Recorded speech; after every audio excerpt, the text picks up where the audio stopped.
In the world of electric vehicles, Tesla has reigned supreme, but its days as top dog may be numbered. In China, the world's largest EV market, it's been losing ground to domestic automakers as a ruthless price war has inflamed an already competitive market. If Tesla had not had price cuts of 20 to 30%, they probably would have actually had sales drop last year. And there's one car maker in particular that has given Tesla a run for its money: Warren Buffett-backed BYD. The Chinese automaker logged 2.4 million new car insurance registrations in 2023, making it the top brand in China with a market share of 11%. I don't think anywhere in the history of the automobile has any company enjoyed such explosive growth in such a short period of time. BYD has grown into this powerhouse. You look at the monthly rankings, they're always at the top. In 2023, BYD produced more than 3 million new energy vehicles, which include plug-in hybrids and battery electrics, surpassing Tesla's production of 1.84 million cars. BYD is so much ahead of Tesla in China, it's almost ridiculous. Early on, Elon Musk was dismissive of BYD. Chinese car makers weren't taken seriously by their rivals. It used to be that foreign brands had the majority of the market share in China. Now it's Chinese brands. And when you look at the vehicles that these Chinese OEMs and Chinese brands are putting on the market, they are some very good vehicles. Now, they're a serious threat as they not only dominate the Chinese market, but have grand ambitions of expanding globally. In 2023, BYD's exports grew 334% to 242,765 vehicles across 70 countries. About 40% of the EV market in China is owned by BYD, and they're just starting to export globally to places like Australia, Japan, Europe, and potentially very soon the United States. The CLSA has some predictions that by 2026, BYD will enter the top 5 automakers in the world, and this year they may reach the top 10.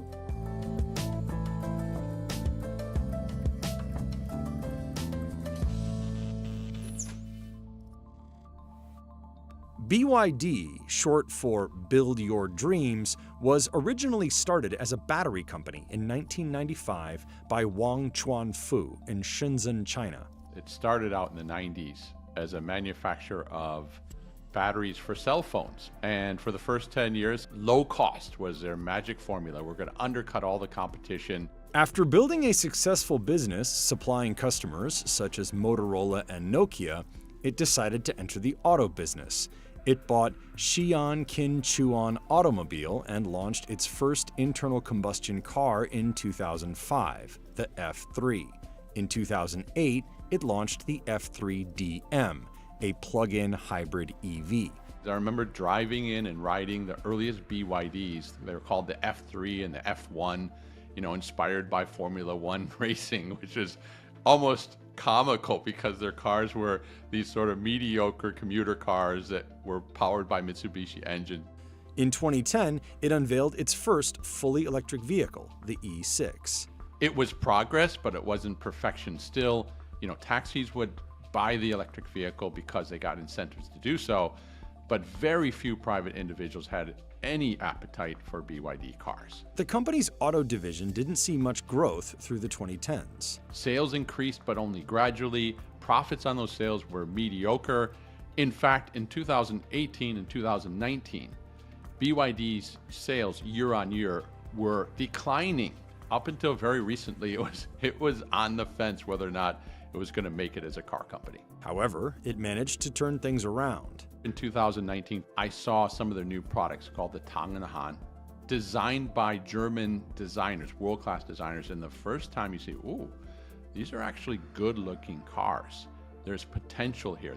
In 2022, the company stopped production of its ICE vehicles, focusing on building battery electric and plug-in hybrids. The majority of their cars are in the mass market, so that helps with volume. And they've also not completely shifted into pure electric vehicle at once. BYD is backed by Warren Buffett's Berkshire Hathaway and considered entering the U.S. market in 2008 when Buffett acquired 10% of the company. Warren Buffett himself said I'm betting on the man. I don't understand the technology. I'm not sure about the China market. Will EVs take off or not? But this guy is 1 in 10 million. So he recognized something special in Wang Chongfu. And it's with that he gave his blessing to an investment, about $250 million. A lot of the reason why he invested was because of the battery business, more so than the vehicle business. And that has grown dramatically along with their vehicle sales. BYD's stock is up over 1,400% since Buffett first invested. Berkshire Hathaway did pare down its stake in the company, selling more than 60% of its shares since last summer. Why would he draw down? So one is geopolitics. As he's mentioned with Taiwan, he said, I don't like TSMC because of the location. Second thing going on, Tesla ignited a price war about 1 year ago at the end of 2022. And that price war has been ferocious, so much so that most EV makers in China are losing money today. There's only Tesla, BYD, and a couple others that are actually able to make a profit. At the core of BYD's winning strategy, price. Many of its vehicles undercut the competition.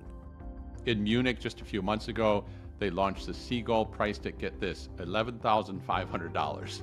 Very competitive in the segment of $35,000 and under. Its expertise in batteries, typically the most expensive part of an EV, has helped here as well.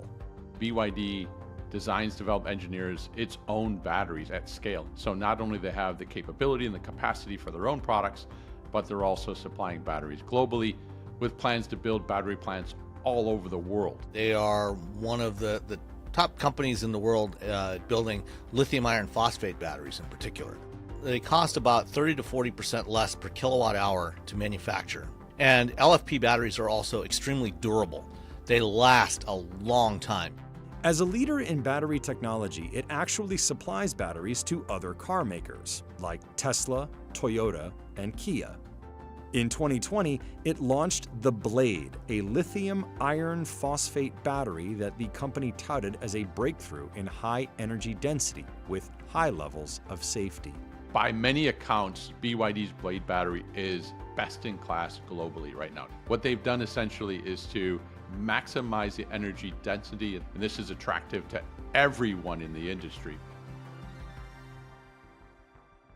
BYD is not just in the passenger car market, it makes trucks, buses, and other vehicles as well. The company actually builds and sells electric buses in the US at a factory in Lancaster, California.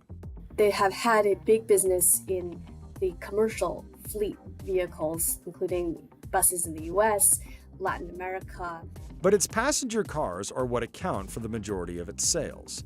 The company offers several models at a variety of price points.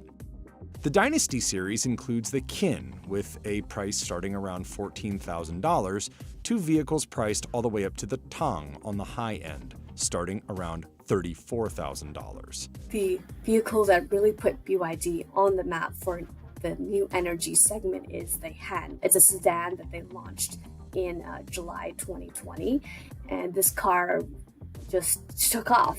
The Ocean series appeals to younger consumers and features the Seagull, BYD's smallest car, with a starting price around $10,000, up to the Seal, a sedan that starts around $22,000. When they released the Dolphin and Seal models, one of the things that I was told was, well, we have many different colors. It's supposed to appeal more to young families and especially women. BYD has also introduced vehicles under luxury sub-brands Denza, Yangwang, and Fengcheng Bao. Denza, a joint venture with Mercedes-Benz created in 2010, introduced a few EVs for the Chinese market before undergoing a restructuring in 2021. Mercedes has since reduced its share to 10%, but BYD has continued to develop new vehicles, starting with the D9, a luxury minivan, the N7, a direct competitor to the Tesla Model Y, and the N8, a larger SUV. Yangwang, created in 2023, targets the high-end segment with a supercar, the U9, and a luxury SUV, the U8. Details of its next car, the U7, recently revealed it will have quad electric motors with a range around 500 miles. Fangcheng Bao, also created in 2023, launched its first vehicle, the Bao 5, in November last year. Yangwang is definitely BYD's effort to enter that really luxury segment of the market. I mean, the cars are either extremely gigantic or they're in the sports car category, which is very different from BYD's other cars. Most automakers at some point in their history try to create halo vehicles that will reflect well on the rest of the brand and create an image for the brand. And BYD is no different. It's a sign of their growing confidence.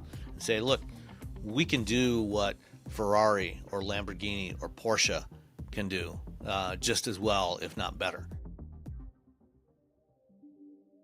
Being the leading electric car maker in China, BYD has set its sights on bringing its cars to other markets. Starting around 2018, 2019, market slowed and margins started to drop, and all Chinese automakers said, uh-oh, if we stay still in our domestic market, we're going to drown in overcapacity and hyper competition. And we're already seeing that play out.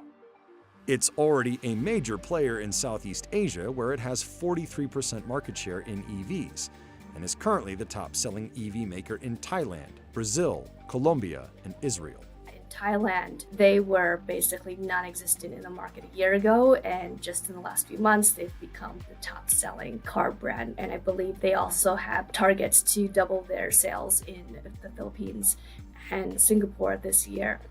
Last year, the company started selling in Mexico and is looking to enter Japan. They just are launching the Dolphin in Mexico now, increasingly growing into other markets in South America where Tesla doesn't really have as much of a presence right now. BYD is building up its presence in Europe. Last year, it sold 13,000 vehicles there and now has its own massive cargo ship capable of carrying 7,000 vehicles. It recently delivered 3,000 cars to Germany in its first voyage. It's pretty in line with BYD's strategy overall to make sure they have as much as possible in-house.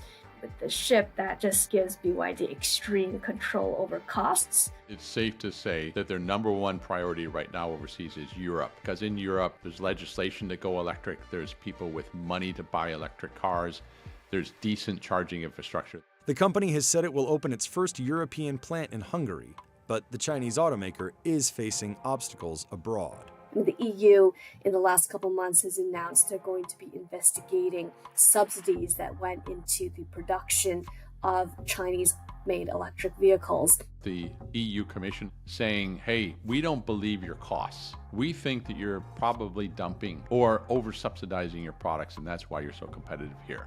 In China, new energy vehicles have received substantial support from the government. Rhodium Group estimates that BYD received approximately $4.3 billion in state support between 2015 and 2020. But the biggest question of all, will BYD try to sell its cars in the US? They're definitely preparing for the US market, waiting for the right timing. US and Europe promise a profitable market. They have to enter and compete and win here to thrive globally. Currently, tariffs make it expensive, with made-in-China EVs hit with a 25% tax on top of the 2.5% tariff imposed on imported cars. A lot of these companies and the investors in these companies, which in some cases includes various levels of government in China, there seems to be more of a tolerance for, at least for the time being, taking losses in order to grow market share. It recently announced it will build a factory in Mexico, possibly to gain a foothold in the North American market. Few people know it, but China's the #1 supplier of cars to Mexico already. And the next natural step will be for them to build manufacturing plants in Mexico. They're already looking at sites. They're well advanced in their research, and will ship our vehicles up through the border into the US, starting probably their expectations after 2025. What is the possibility of the Chinese getting closer and closer to our market? Within the next 5 or 6 years, you will see several automakers likely begin final assembly in Mexico. Why is that important? Because of NAFTA, it basically eliminates that tariff. People will say Americans won't buy Chinese. You know what? You ask somebody, do you want to pay $9,000 for an SUV, or do you want to pay $19,000 or $20,000 for an SUV? No contest. And that's what we found with everybody we've talked to down here. U.S. lawmakers have warned Chinese automakers could flood the market and be a threat to domestic automakers. People in DC definitely have an eye on that, and you can bet that they're talking to the Mexican authorities. The risk is real for the U.S. at a time when UAW has just negotiated all-time record high wages and perks. In Australia, Chinese automakers aren't restricted by tariffs, and BYD has grown considerably there. After entering the country in 2022, it now has 14% of the EV market. Tesla leads with a 53% share, but has been selling there since 2014. The Chinese car companies are the most competitive car companies in the world. I think they will have significant success outside of China, depending on what kind of tariffs or trade barriers are established. Frankly, I think if there are not trade barriers established, they will pretty much demolish most other car companies in the world. They're extremely good. But with China becoming such an automotive powerhouse, it may be hard to keep its ambitions at bay. Chinese automakers have learned very quickly how to produce really appealing vehicles. They're more affordable, and they're arguably, in many respects, better vehicles. The rest of the industry has reason to be scared. China today has capacity to deliver half of the world's demand for vehicles. Half. And given their strength and their low cost and their increased designs and improved quality, you start to wonder, like, what is going to stop this juggernaut?